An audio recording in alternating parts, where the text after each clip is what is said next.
Hello viewers, welcome back to the Medical Board Exam Experience with Dr. Kwafo.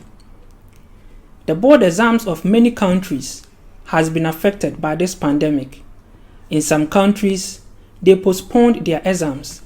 In others, they suspended it till further notice. Today we are going to talk about how this pandemic has impacted the United States medical license examination.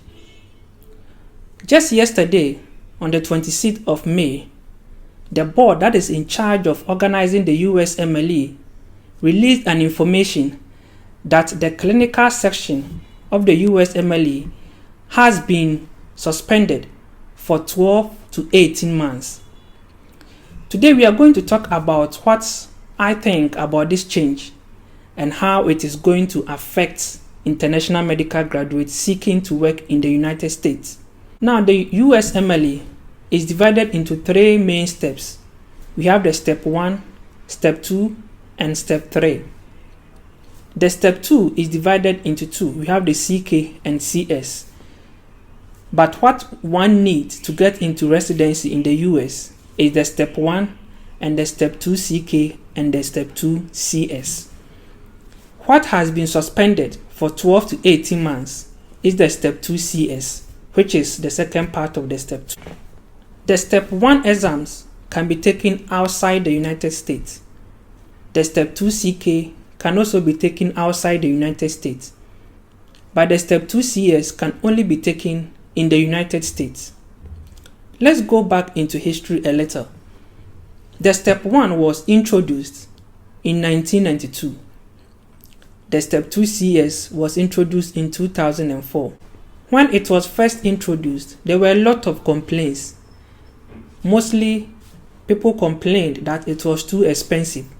And also, there were only 5 test centers in the United States. And so, if you do not have a center in your state, you have to travel a distance to get to a state that has a test center. And so, they established a committee. And that committee was a committee to evaluate the USMLE program. In short, the committee was called the CEUP, that is Committee to Evaluate USMLE Program.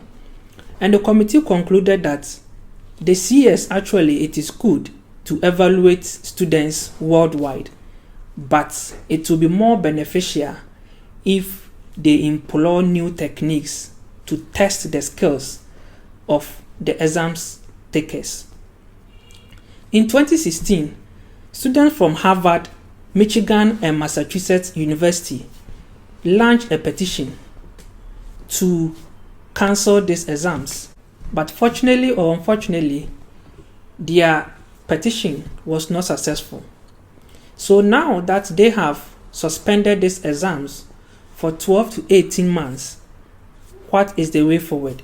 Now I'm going to analyze things from my point of view. First of all, the CS tests us on 3 areas. 1, it tests us on spoken English proficiency, that is the SEP.